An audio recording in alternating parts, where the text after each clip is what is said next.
I think we're live. Hello, everyone. I hope we're live. My controls just kind of vanished off of my screen just now. So you just never know when this kind of stuff's going to happen.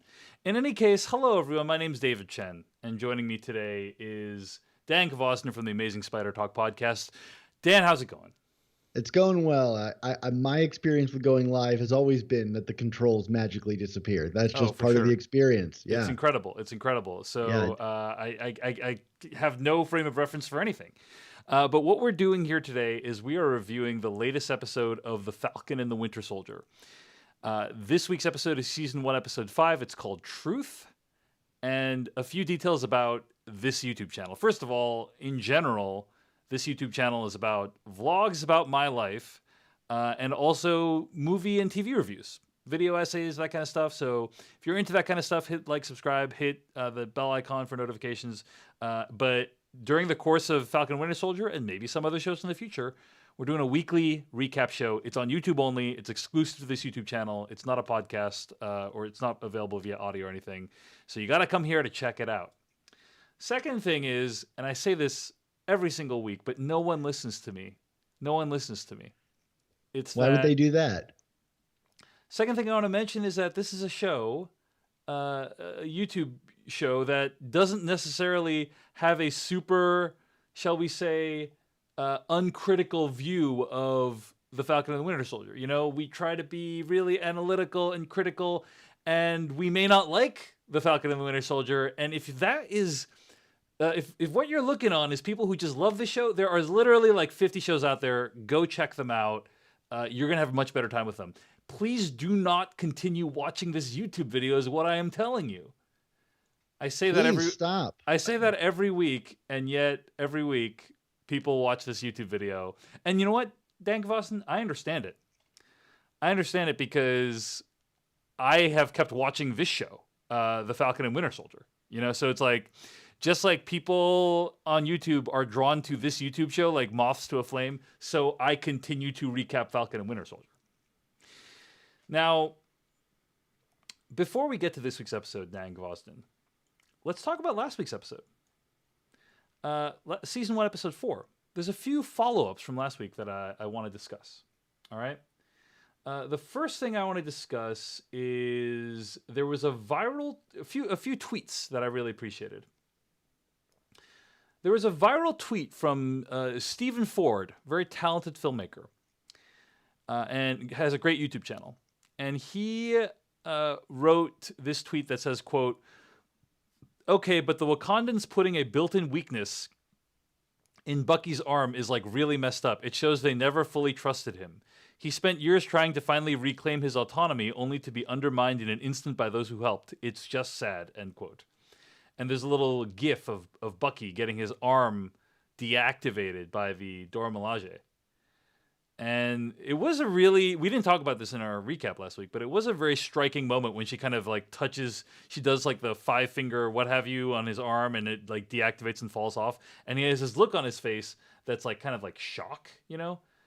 And I mean, there was some debate about like whether this was a secret like weak point that he did not know about because he looked so surprised at that moment.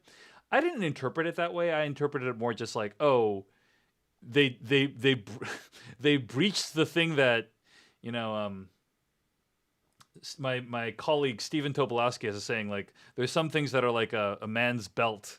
You only touch it by invitation. And it's like, that's true of Bucky's metal arm as well. You only touch it by invitation, and this woman touched it not by invitation, and he was very upset by it. But anyway, other people are like, dude, of course they would build in a weak point. This is a guy who they thought murdered King T'Chaka, and maybe he's actually a decent guy, and he was being programmed and stuff, but that doesn't necessarily mean they trust him. Your thoughts, Dan Gvozden?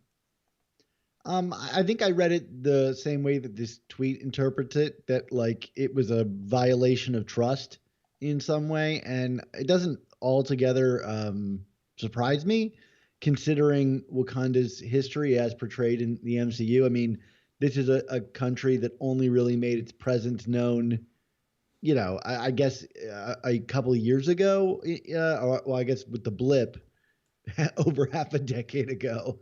But Yeah, yeah. they're still relatively new, to the world stage, and are quite secretive and protective of, their property, so to speak. And I would consider this arm still part of their property, in that it's built out of vibranium. And that is kind of reiterated on this episode, vis-a-vis the shield, Yeah. being like really Wakandan tech. So to me, you could say that it's maybe because they don't trust Bucky, and nor should they. I mean, even if they were misplaced in their judgment of him regarding the death of their king, he still is they're giving their powerful weaponry away to someone that has a history of being controlled. So that didn't surprise me all that much. And feel like you can take it or leave it, whether it's a judgment call on his character by them. Indeed, indeed. So anyway, this tweet went pretty viral, and people were talking about it. But it was a striking moment. Sebastian Stan is a great actor, and he acted the hell out of that moment. He felt very betrayed and lost and disoriented, and that was good stuff. There was a viral thread by a woman who goes by What Eats Owls, on Twitter, at What Eats Owls, and she did this, and I'll link to all these threads in the show notes below. But she kind of talked a little bit about how Captain America's costume differs from John Walker's costume. And I'll just read this one tweet that I have on the screen. She says, quote, Walker's red clashes against the green undertones in the navy fabric. It's warm with orange highlights and brown tone shades to evoke blood. The opaque plastic detailing looks like veins or exposed wounds, end quote.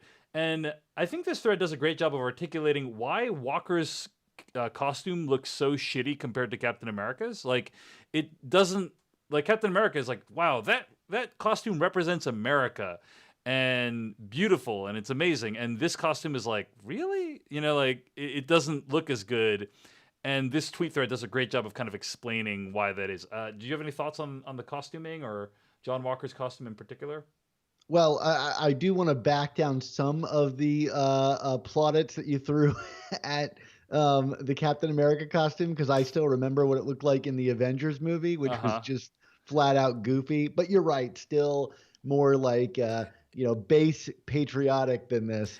My reaction to this is purely, I mean, I think everybody had a reaction when they first saw this new Captain America with that big grin on his face and the awkwardly fitting helmet. And my read was always, yeah, he's made to look that way intentionally.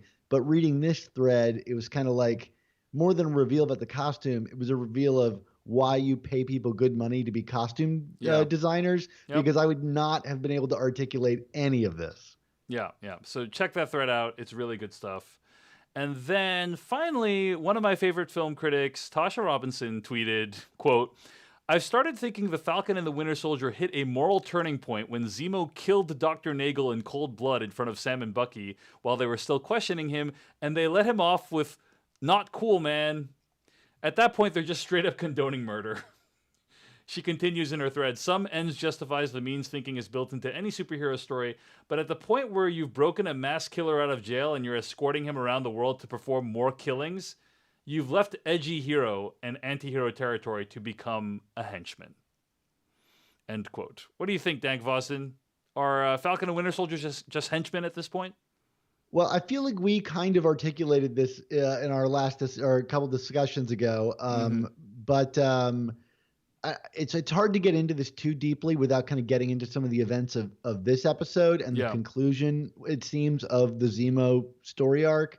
But I do think there is a lot accurate in there, and I do think that this show struggles with how it portrays violence. Sometimes it is a really bloody affair, as we're going to talk about today, and other times it's cartoonish henchmen fighting and don't worry about their lives. I think I in the past had compared it to games like Uncharted, where you kill hundreds of people throughout the game, but yet how dare you take the life of the villainous bad guy in a cutscene? It does have that sort of right.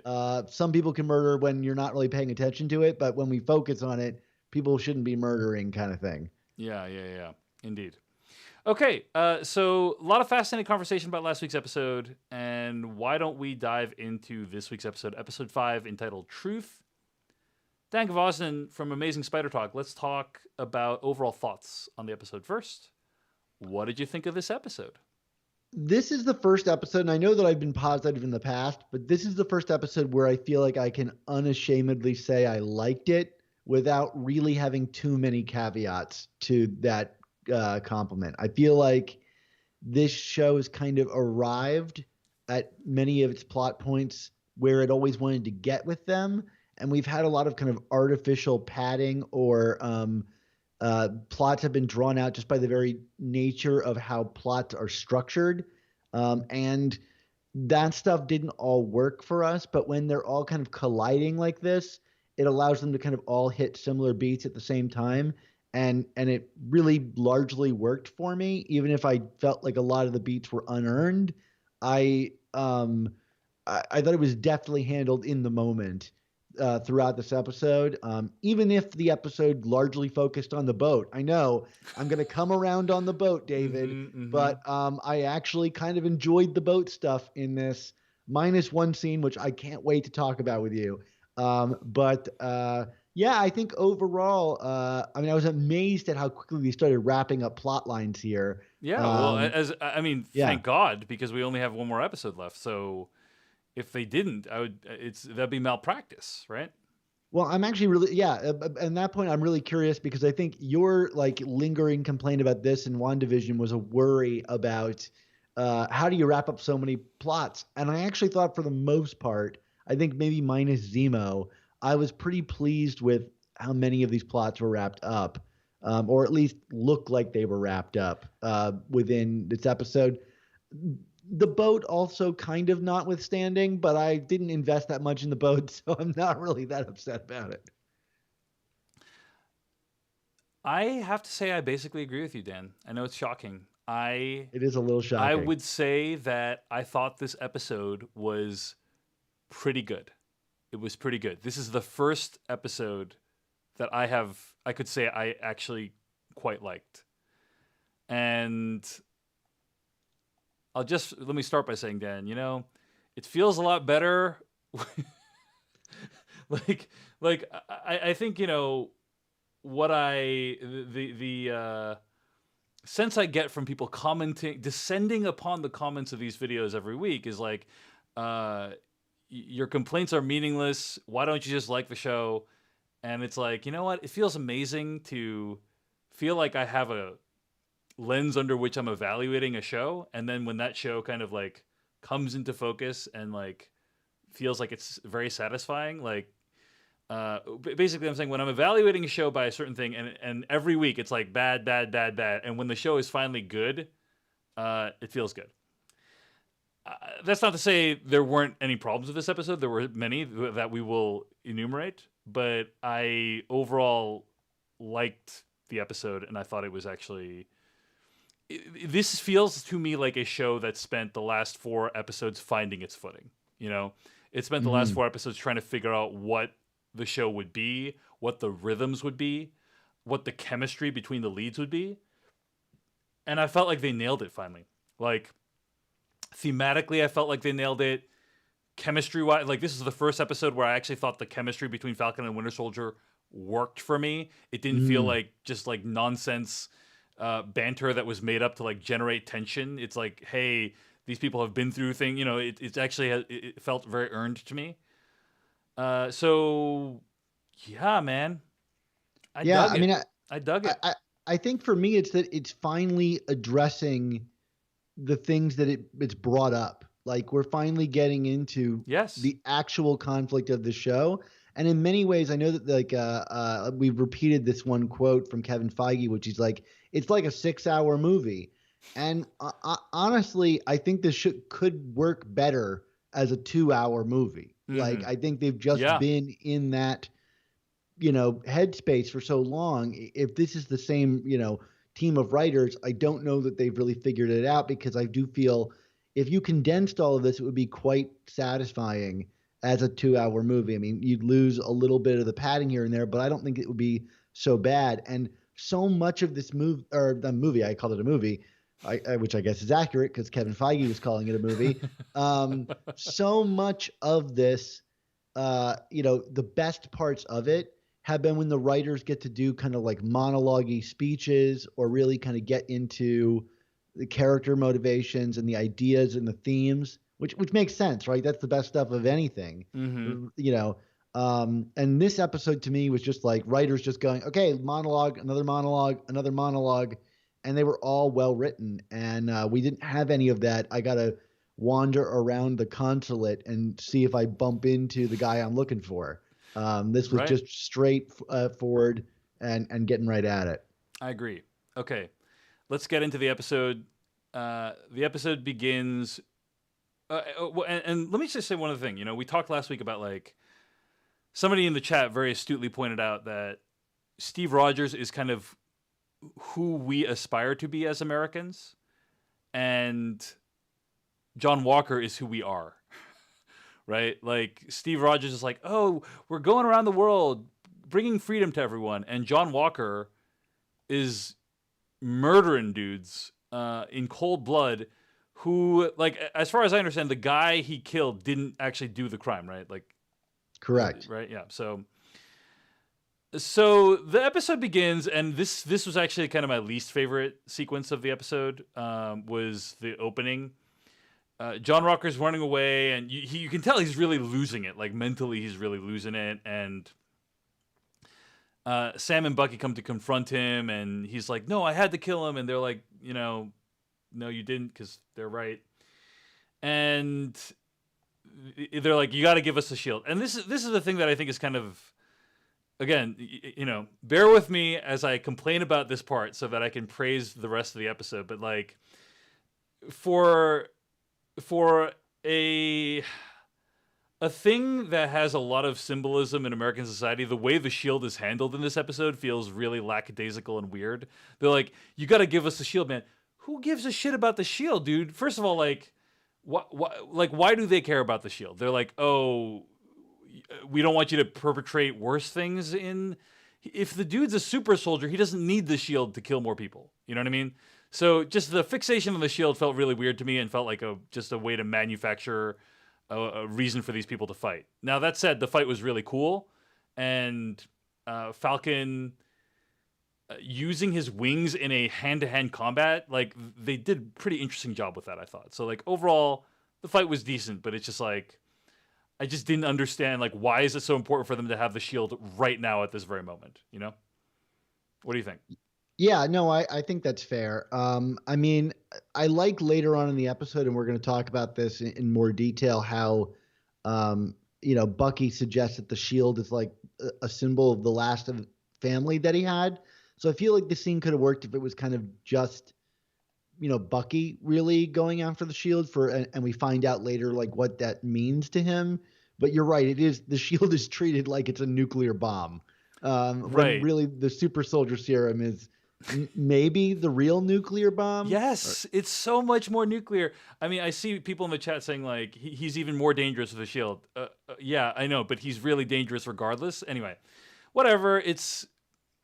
It is another contrivance in a show full of contrivances, but it's cool because let's get on to the good stuff. Any other thoughts before we move on?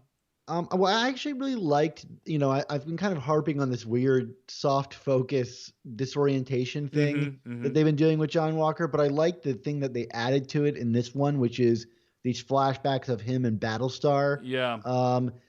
Suggesting that like Battlestar was his moral compass all along, and losing him is kind of what untethers him from that. I don't know that I feel like it's earned. I mean, we've seen all these moments before, but I don't really, it's supposed to be this building pressure. It flashes back to the moments of Battlestar, of which, like, 99% of them happened in the last 2 episodes. Yeah. And the show is only 5 episodes long at this point. So it's like, you can't draw on this whole wealth of experiences that this guy has had. You've seen the overwhelmingly vast majority of experiences that are in the flashbacks. He took the super soldier serum, and it has like some amnesic effect. We don't see their time in war together.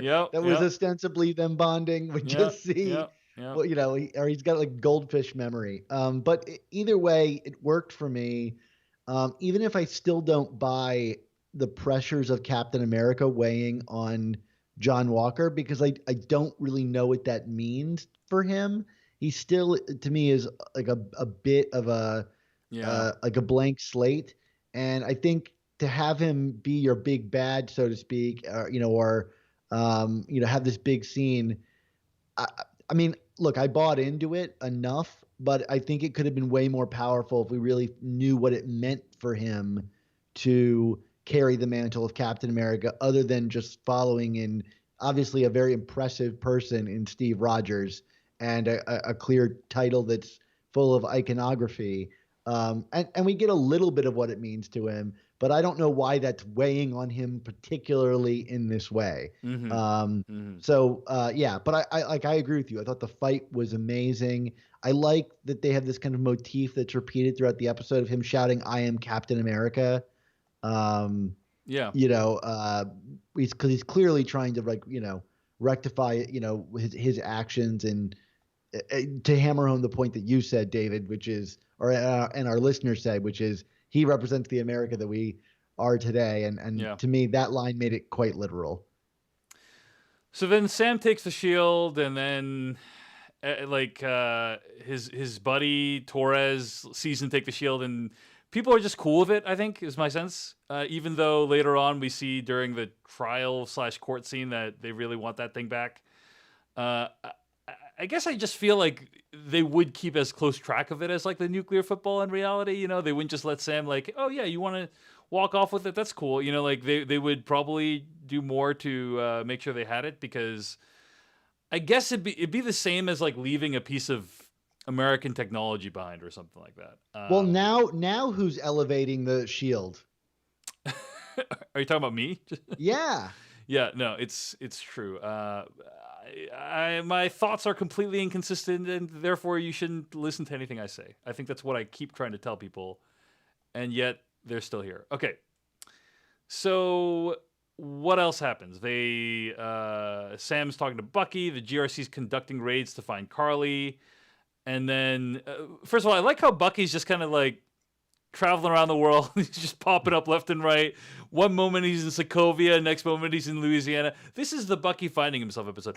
I think what I actually really appreciate about this episode is, hey, like the bulk of the work is done, and Torres has this great line about like, I don't remember exactly what he says, but it's basically like something about how sometimes you just have to wait for something to happen until something happens or something like that, right? Like, all their leads have dried up, and so they just have to kind of go back to their normal lives at this point, right? Like, and that feels like somewhat believable to me that, hey, we pursued it to the best of our ability. We have no more leads. There's other stuff going on. We might as well just chill for a little bit until the trail picks up again. Yeah, absolutely. Although Bucky still, he doesn't sit tight, like you said. He's the kind of guy that can lean in and out of shadows and travel around the world. Yeah, he's trained to be Ghost, as Kittredge said. Yeah. And Mission Impossible. But anyway, he goes to Sokovia and he confronts Zemo, right? And Zemo's like still saying you got to kill Carly. Bucky's like no, and he's like he's gonna kill Zemo, but then he goofed on him.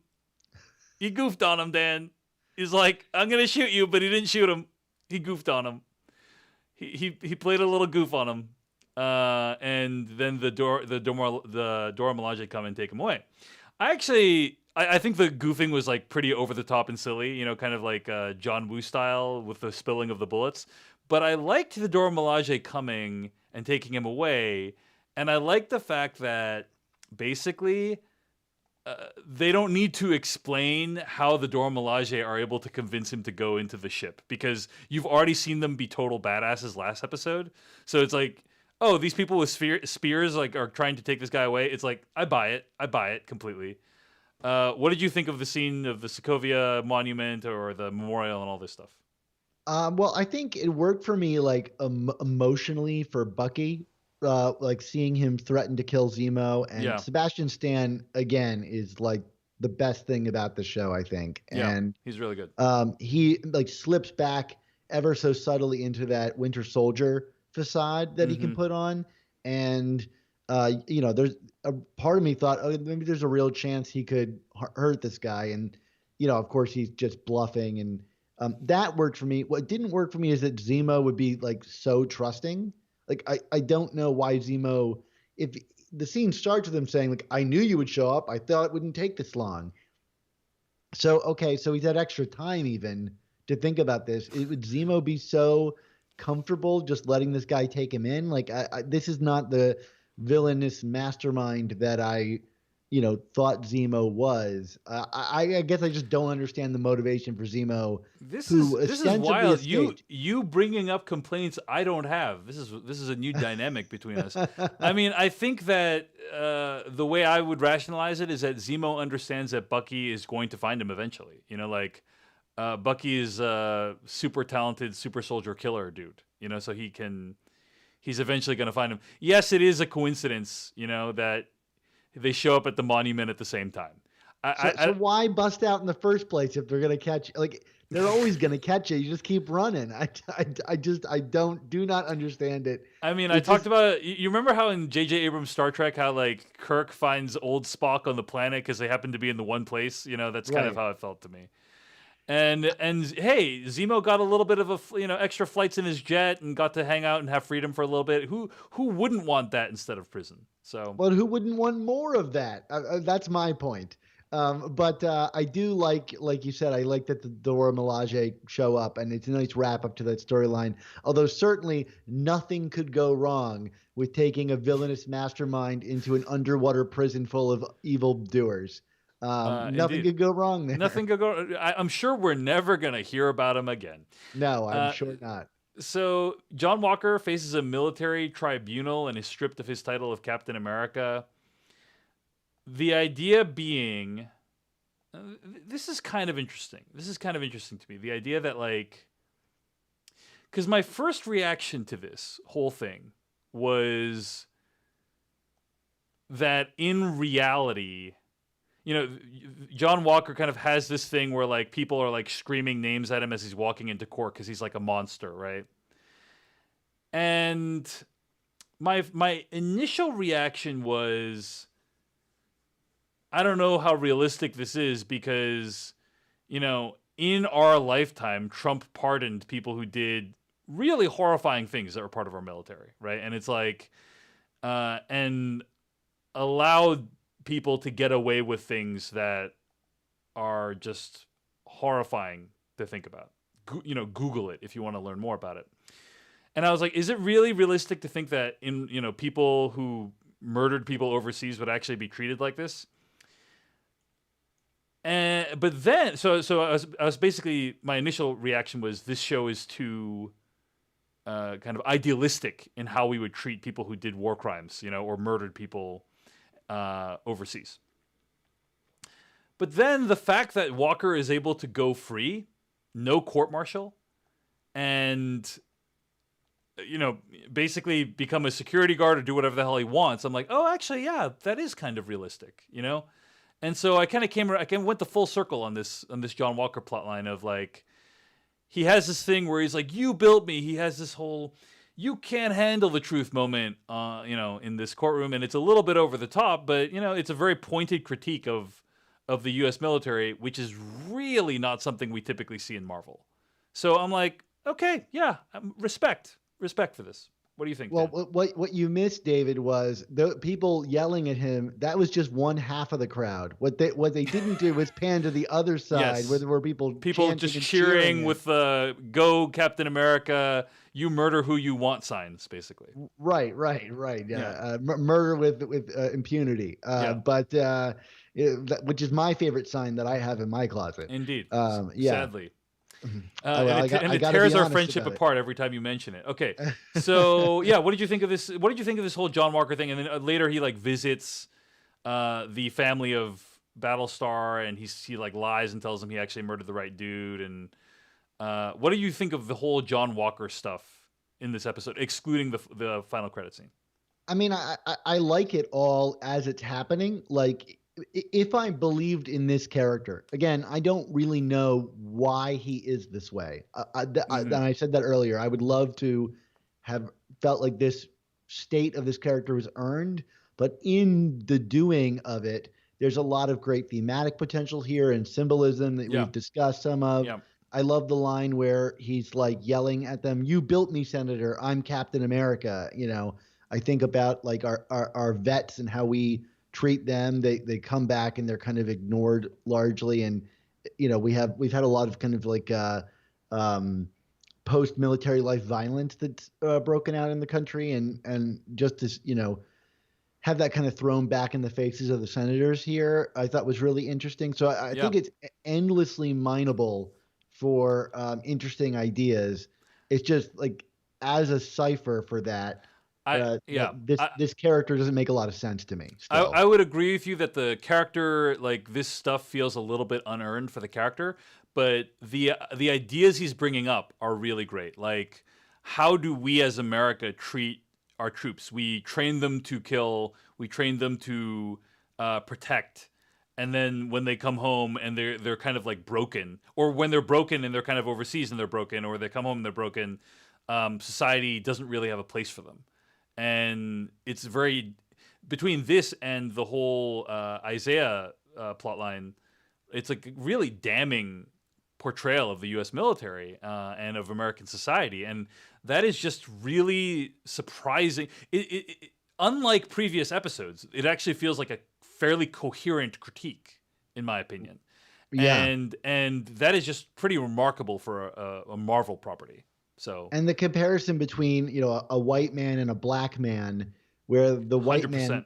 comes back and is, given, medals and awards and, applauded, and he's given this, increased rank, whereas the black man is hidden away from society intentionally, just in the very least. And I think that's really interesting. And I mean, even more interestingly, you said that they let John Walker walk away. That guy has super soldier serum pumping in his blood, and they're not going to go after this guy to kind of like pick him apart. Yeah, and they're like, and by the way, can you return the shield when you have a chance? Yeah, right. BT Dubs, can you like just give us Oh, you're busy? Okay, let's talk. Yeah, later. With the ferocity of like an angry librarian who wants Yeah. a book back. And by the way, the shield. Hey, dude, the shield.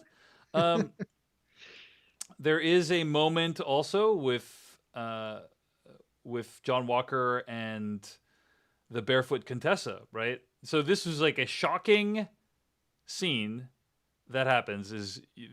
I love a great entrance. And we talked earlier about how like the meeting of Bucky and Falcon was just like a complete wet fart of a meeting. Mhm. And like it's just like this should be like a momentous moment, them meeting again, and it was just like they bumped into each other in a hallway pretty much. And then meanwhile you have Julia Louis-Dreyfus showing up as Contessa Valentina Allegra de Fontaine. Amazing entrance. I'm like, who is this person? And then I was very surprised when I saw her. And kind of hilarious presence. Like she gives a card and it doesn't have anything on it. That's just like a really amazing power move. I really liked her. I'm a little bit disappointed that we probably won't see kind of this character because there's only one more episode. So like you can't really like satisfyingly introduce characters second to last episode and like pay that off in a good way. But I'm excited that she is now part of the Marvel universe, and maybe we'll see her in future things. But what did you make of this character? Is this a comic book character, and your thoughts on this whole thing? It is a comic book character, although I'm still kind of chuckling internally that you called her the barefoot Contessa. I know. That was unserious. I mean, we see a lot of her feet, in the episode. So. All right. Okay. I couldn't tell whether it was intentional or not. I was joking. Yeah. Yeah. Okay. I know she's not the barefoot Contessa. Yes. Yes. I mean, first of all, I was just shocked, despite people tweeting at us about this, to see Julia Louis-Dreyfus. I don't know why. I mean, she's an actress like any other, but it just seems so divorced from the kind of actor or actress that I imagine would show up in a Marvel production. So that's kind of exciting. And then, and if she's showing up, I can't imagine it's for a like role that they plan on tossing aside. Mm-hmm. So that's really interesting. And then, when we found out who she was, that makes it even more interesting. So I'll tell you a little bit about her comic book Please do. counterpart. Please do. So Contessa Valentina Allegra de Fontaine is basically the evil female Nick Fury. She was Nick Fury's like lover, back during the development of Shield, and at the time was one of the co-founders of Shield. But after like I think several decades of comics where she was a good guy, it was eventually revealed that she was a secret Russian sleeper agent, like all characters are secretly not who you think they are. Mm-hmm. Um, and she even had like an all-female team that she led in the comics, which included Sharon Carter on it, of like a super female team. But it was later revealed that she'd been working with Hydra and took on the name Madam Hydra. And Madam Hydra is like a role that many women have worn throughout the history of Marvel Comics. It's kind of she's like the head of Hydra, or one of the many heads of Hydra because it's a Hydra anyway. And she would kind of like launch all these attacks on the Avengers and became like a big villain for a while. But what's most interesting to me here is that she seems to be recruiting John Walker, I imagine, to become her U.S. agent, so to speak. And in the pages of the comics, various Madam Hydras have worked with an organization called the Thunderbolts. And the Thunderbolts are a team of what has seemed to be heroes that are eventually revealed to be the villains of the Marvel Universe in disguise. Kind of think of it like the Suicide Squad. It's like a team of sometimes B or C list characters, sometimes A list characters that are like just a super team of villains. There's a point in Marvel Comics where the Avengers after Civil War kind of disbanded. So Hydra basically, well, I guess it's not really Hydra, but a organization rebrands the Thunderbolts as the new Avengers. And so you've got a team of characters all pretending to be a counterpart. There's evil Wolverine, evil Thor, evil Spider-Man, and those are the Dark Avengers. And there was talk for a while that Marvel was developing a Dark Avengers concept, or that the next Avengers movie wouldn't be a Avengers movie proper, but would be a Dark Avengers movie. And my feeling is that her introduction here was meant to mimic Nick Fury's introduction at the end of Iron Man, which is like a mysterious figure showing up and inviting someone to join their organization in some clandestine form. And yeah, so this could mean we're moving towards Thunderbolts or Dark Avengers, but either way, it seems to me like Julia Louis-Dreyfus could be one of the major big bads in the future of the Marvel Cinematic Universe. All right. It's also worth noting that she was meant to be introduced in Black Widow, but because of the scheduling snafu, they shot this additional scene for this show and introduced her here first. And the rumor is that they've cut that scene from Black Widow. Interesting. So that's pretty cool. It was a big enough role that she was included in that Black Widow movie, which if she was in the Black Widow movie, that deals with Russia and what appears to be this kind of sleeper agent Russian society, which I could talk more about, but I won't. Because I want people to be surprised by Black Widow. But, Madam Hydra was a secret Russian sleeper agent. So there you go. That's kind of how you can see maybe she's operating in the same way here. Cool. All right. Well, she's obviously immensely talented, and so I'm looking forward to seeing her do her thing in this episode, in this series, and in the movie as well. Yeah, and it wouldn't be the first time Kevin Feige had relied on like comedic actors to be villains in the Marvel Cinematic Universe. Who are you thinking of? Well, I'm thinking of like Loki, these kind of villainous characters that have like a funny side to them. I guess. Was Tom Hiddleston a comedic actor before? Well, I guess maybe not, but that character is kind of funny. Michael Keaton, if you will. Maybe I'm stretching here a little bit, but Yeah, I'm like, I'm not doubting you. I'm just like, who is Sam Rockwell a comedic actor? I'm like, who is this? what's his face? Age of Ultron. Oh, James Spader. James Spader. I don't know if I buy this, dude. Okay, yeah, okay. Forget I said anything. Yeah. I would say Julia Louis-Dreyfus is super talented. All in the game in the chat, saving you. He's saving your ass. Okay. Gary Shandling. Gary Shandling Okay. is the one. The one. All right. Thank you for saving me here. V Lift says Jeff Bridges. Is Jeff Bridges a comedic actor? I don't know about. I don't think he's a comedic actor. I mean, he's in Big Lebowski and stuff, but like I consider his dramatic work really. The dude won an Oscar for playing a depressed, alcoholic country music singer. Anyway, all right. So, what happens next? So, let's talk about the Baltimore, the Sam stuff, the Baltimore stuff. By the way, we are going really long in this episode. we gotta wrap this up relatively quick. Okay, let's go. So, but Sam goes to Baltimore and he sees Isaiah and he has a really amazing conversation with Carl Lumbly.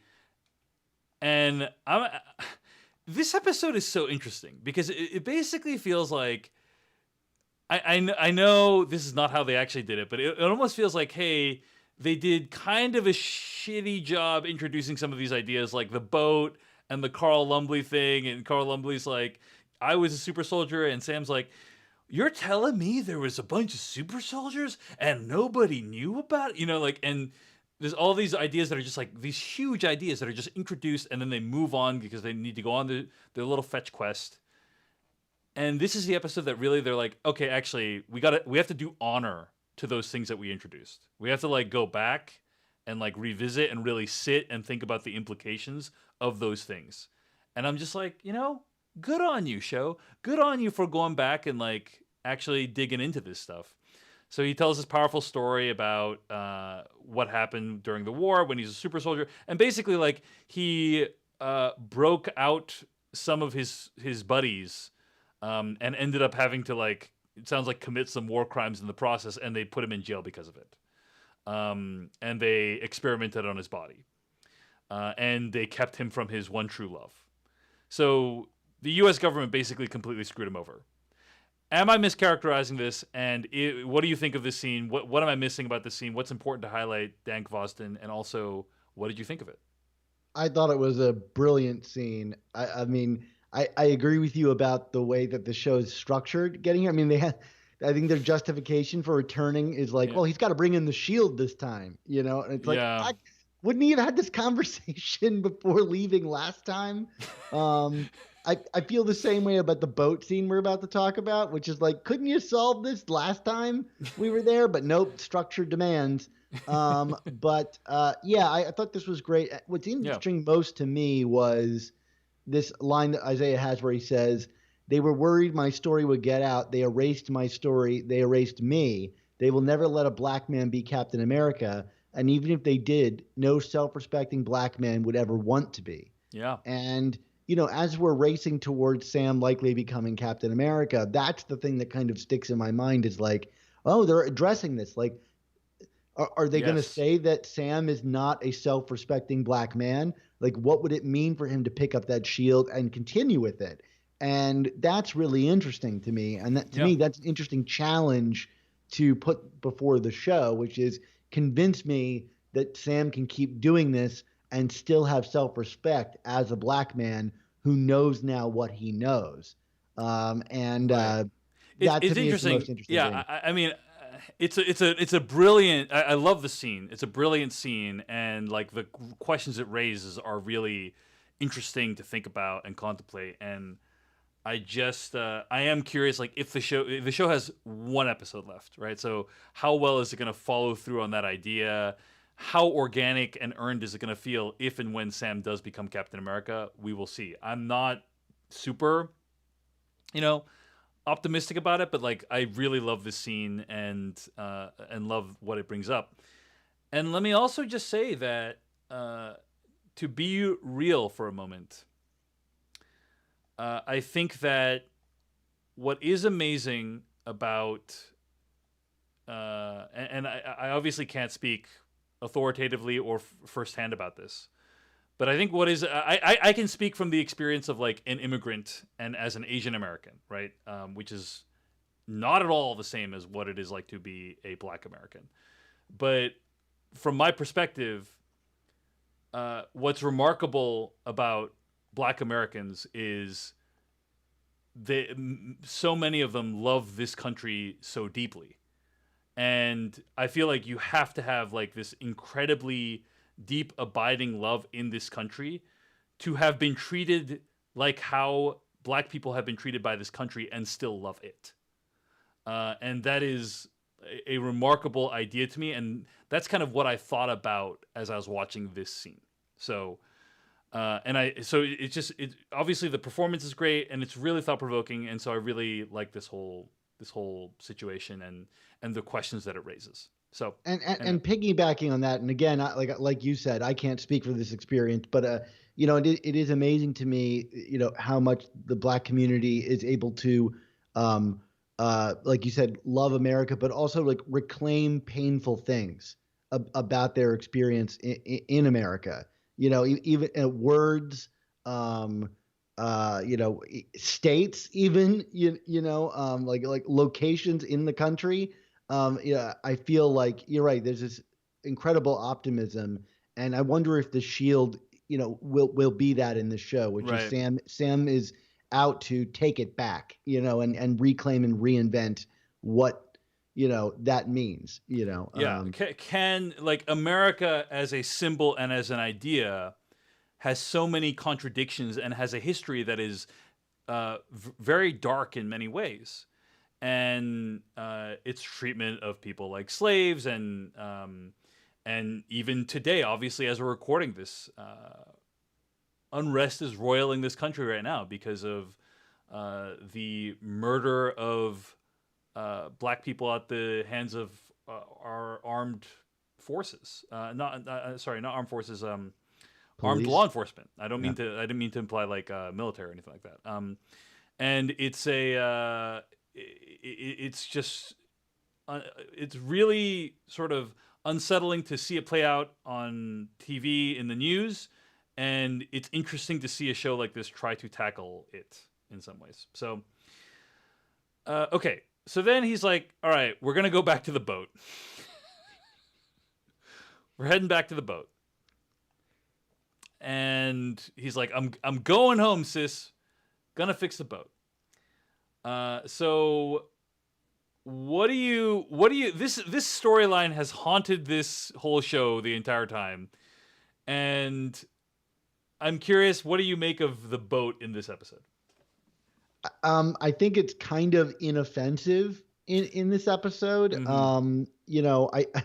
I mean, I think we were all clamoring for like, hey, this dude's an Avenger. Can he call in some favors? And like, maybe he just remembered that in this episode because that's what he does. I mean, we don't get any wrap up of like, hey, the banker guy learned his lesson and he's not going to mess with us again or any of that stuff. It's just literally like, we need to end this boat plot. Can you make a few phone calls? Well, I think Mahesh Krishnamurthy in the chat brings up a great point. Okay, he says, Sam realizes this episode that his faith in the government and country isn't the point. It's his community and who he trusts to get the job done. Instead of loans, he calls in favors and bonds with Bucky. End quote. And I think that's a great call out. It's basically like the show is trying to say, rather clunkily, but it is like, it's trying to make this point of like, at the end of the day, the people we should rely on most are not our military, are not our government, are not our institutions, but each other, right? That's kind of what it's trying to say.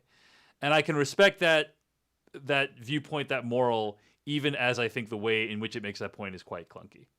So I will say it underlines that point by actually making a lot of these interactions very warm.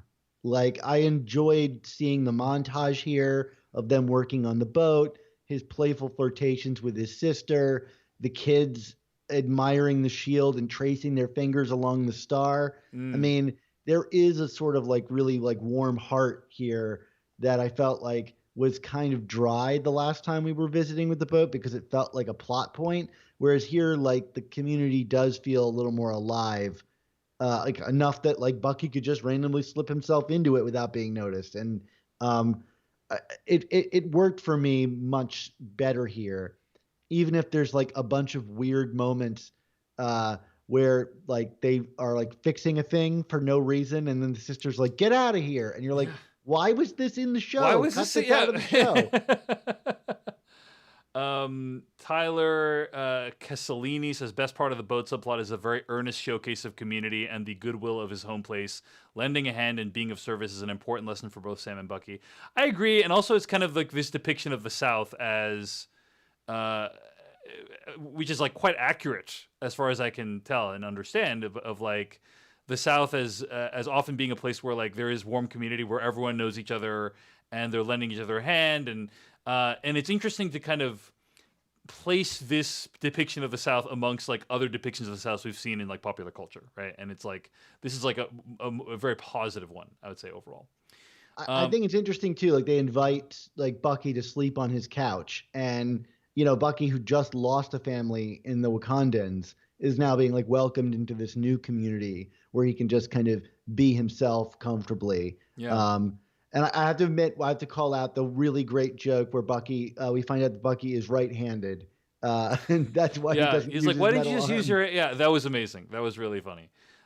Timothy Mabley says, could that be how they handle Sam becoming the new Cap? It becomes less about the ideals and icons of America's past and more about the inspiration of his friends and family for the country's future.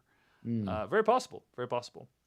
So, yeah, then we got like a montage of Sam trying to train with the shield, but like first Sam and Bucky practice with the shield, and I always admire a good scene where people are having an important piece of dialogue, but the action that they're doing is thematically resonant with the conversation, but not in too obvious a way.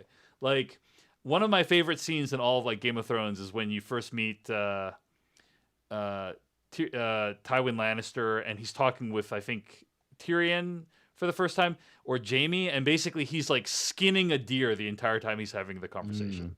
And it just shows like this guy's a badass, he's a man's man, and he knows he knows how to be surgical with shit. And here they're having an important conversation, and they're kind of practicing with the shield, and they're kind of like learning more about the shield and the shield's place in their life while they're talking about the shield's place in their life. And I dug that. And Bucky apologizes and admits he had no idea what it meant to give a black man the shield and like all that came with, right? And I'm like, oh my God, like the show is actually reckoning with like some of the terrible things that it said earlier. And it's like, the show has become self-aware. The show has become self-aware, Dan. And he admits he was hurt when Sam retired the shield. It was like the last of his family. And he's like, I have this notebook from Steve Rogers, and I have Steve Rogers' motivation and stuff. And then Sam says literally the thing I think I said 3-4 episodes of this YouTube show ago, which was, why does it matter what Steve thought? Do you know what I mean? Like, you guys are paying too close attention to what Steve thought. And I'm glad that the characters have finally caught up to that idea. What do you think, Dan? You said it all. Really, really great scene. I was smiling throughout well, I guess it's dramatic. Maybe smiling was the wrong thing to say, but I really enjoyed it. I like the bits like you have work to do, not avenging, amending. And, it works on two different levels. And you're right. I mean, this is the kind of thing, like I said earlier, when the writers are allowed to give it, like, have a scene to just write, I feel like they really do. Yeah. So then they kind of, and I'm loving. I'm like, this is great. They have such great chemistry in this scene. I'm loving the interaction. This is what I was hoping for in the show. And some people might say, well, of course, David, they had to go on this journey to get to this point. And it's like, to some degree, yes, but I just felt like the fighting that they had throughout the whole rest of the show felt so contrived. You remember, did you ever watch Rise of Skywalker episode 9? I try not to, but yes. And there's a scene when they first show up, they like land back on the planet, and then like Oscar Isaac and like Ray are like arguing and like, how dare you mistreat BB-8 and blah blah blah, and Chewbacca blah blah, and they're like arguing, and like the arguing is supposed to be a shortcut for character development. It's like, hey, these people are fighting. That means they know each other, and also now we have a conflict that we can like make up for later on. That's how it always felt to me. Like, oh, these people are bickering all the time, and it's like it just makes it so that they get to this point where they can kind of make up. And the past stuff always felt contrived to me. But when things are clicking like they are in this episode, I'm like, this is great. I wonder if there was a way to make this show where they weren't at odds with each other from the very first, or not even, they didn't even interact in the first episode. So from the very second episode, right? Like, could it have been like them just teaming up and having like fun adventures versus they're fighting and they need to like realize they love each other kind of thing? I don't know. I just think it's bloated. I mean, I think if you got the best parts of this story and you'd whittle it down to 2.5 hours, you'd have something really satisfying, and you wouldn't need to add in lines. As much as I think they're kind of funny in the writing about like the Hobbit and sorcerers and the difference between them. Like, it's funny and all, but it's not character oriented. And so like this to me, like even just them walking together and punching each other on the shoulder like old friends do, did way more to communicate where these two are at. And I really bought that, like, even though they're saying they're not friends, they really are. And boy, that's the tough love that makes us love these guys. And I totally bought it. I found it very satisfying. Okay. So then his sister says, you know what? We can't sell this boat. It has such a legacy. And it's like, okay, I guess the boat storyline is going to continue for at least one more episode. Did you notice that the boat is red, white, and blue? I didn't. So it's a facsimile for the shield. Anyway, go ahead. And then, anyway, so then there's a whole training montage, right? And it's like, I think it's unclear as to like what Sam is anticipating he's going to do with the shield, right? But there's a whole training montage, and I think Dan Gvozden, the greatest trick that Marvel ever pulled, was making the Captain America shield look both cool, dangerous, or not both. Like, look, number 1, cool. Number 2, dangerous. Number 3, plausible as a weapon. Because if you stop to think about the physics of it for even 10 milliseconds, it makes absolutely no sense. But it looks amazing. It looks amazing because he's throwing the shield and then he catches the shield and then it's like his arm is in the sleeve. So is he literally just like putting his arm into the sleeve as it's coming back at him, like perfectly aligned, you know? Anyway, it looks awesome. But I don't think it makes any sense at all. No, I mean, it's funny because they tried to justify it in the past. I believe it's is it First Avenger where Cap has like magnets in his glove and he like pulls it back to him that way. Yeah. Like there's no even attempt at that here. And honestly, I don't care. Yeah. And you're right. That is a magic trick because in the comics you believe it, but you're not seeing it in motion. And it's just like, well, that's his magic trick. Here you have to actually believe it in motion, and that's a whole other thing. Yeah, and it looks great, and I thought the montage was awesome. Like, it's a great montage. I like the clever disguising of the stunt double as Sam is flipping around. Yeah. It's really convincing. It makes you think that it's actually him doing it. It's a solid montage. So what else happens in the rest of the episode?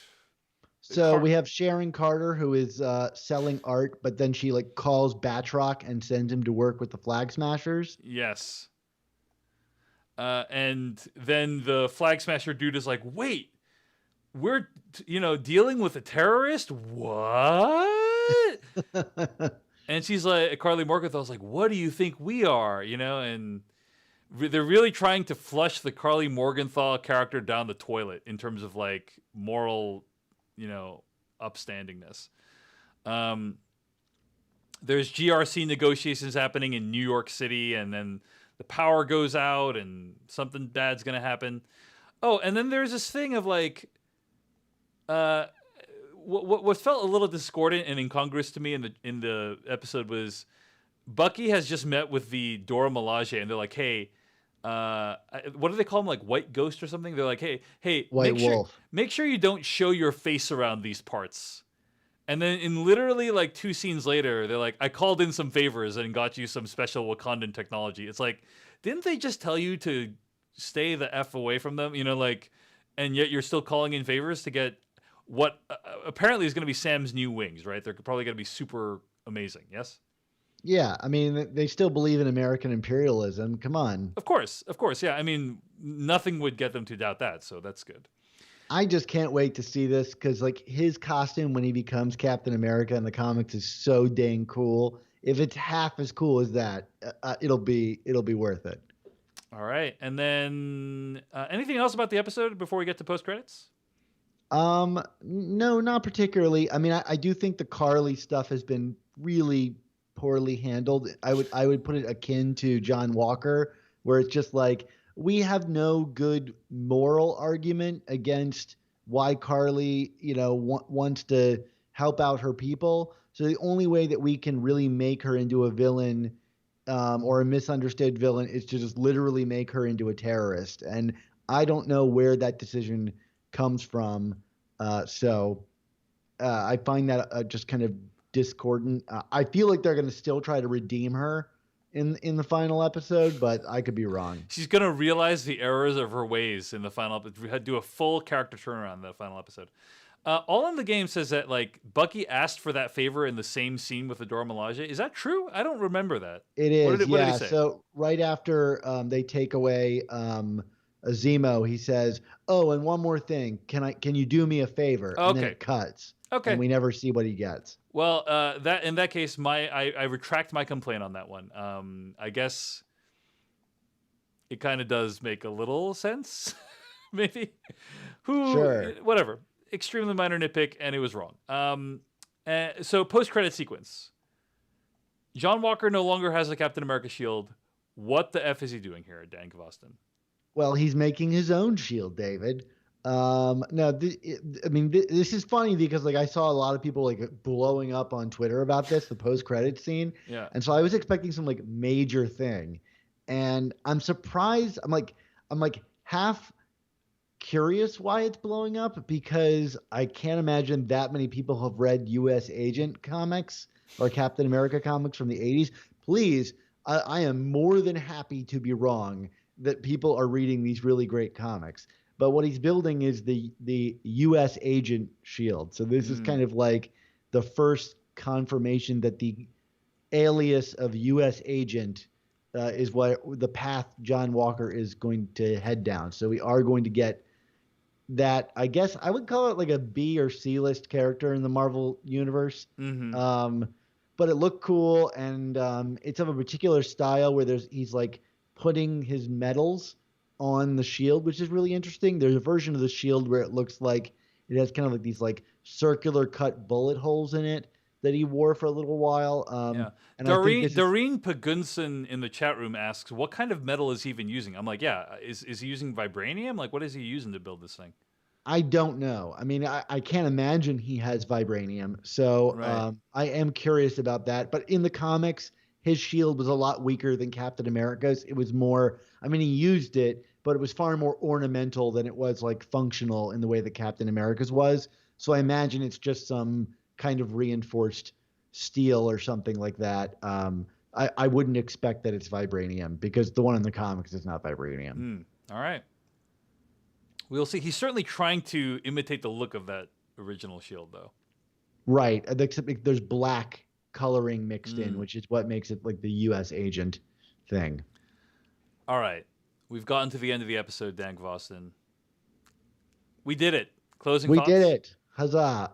I mean, I know we were going a little bit long here, but really good episode. And, so much was closed up here. I'm very curious to see what they do with the final one, and encouraged because I think they have plenty of time to do a lot of character work in the final episode. Really? I wonder if do we know what the final episode length is going to be by any chance? No, I don't know for certain. I wish I could tell you that, but I think there's going to be a big action scene as they, go to take on whoever the power broker is. I guess they're hinting that maybe it's Sharon Carter. There seems to be some more twists and turns, coming ahead. But I do think, that stuff they've proven that they could do a good fight scene in this episode that kind of wrapped up some plot lines. So I'm encouraged. Honestly, I hope that this ends a little bit better than WandaVision. I'm hopeful as well, and I would say actually, if you plot like the quality of episodes, I would say I think it was episode 3 that I thought was like just the absolute worst. Was that the one? And then so it kind of like started and went down, and then like episode 4 was better than episode 3, and this one was actually like quite good, and I hope it like continues that trajectory. I'm hopeful for the finale, but yeah, like WandaVision finale was pretty rough, and I hope it's gonna be we're in for a treat. So, I just enjoyed hearing this tone in your voice, David. Like, it's been so long since I've heard hope in your voice. Yeah.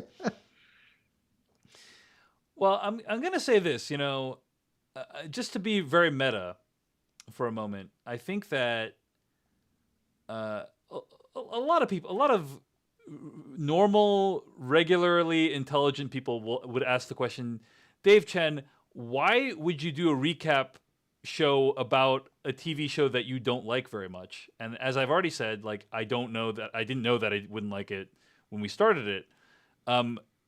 Reason number 2 is sometimes you never know. That's the thing. You never know. Like, maybe it's gonna get better, and that's what happened this episode. And it's delightful when that happens. But the other thing is, there's utility to doing the show anyway. Like, I'm working with you, Dan Gvozden. We haven't done a recap show ever, and so far, the people who show up every week in the chat seem to enjoy it, and so it's like, hey, maybe we can work together on something else in the future. I've never done a recap show on YouTube before, so I'm like, let's see how the algorithm treats all these live broadcasts. Like, I'm curious, like, will it do well? Can we create a thing where, like, once a week we hang out and talk about whatever the hottest show is on YouTube? Will people actually enjoy that?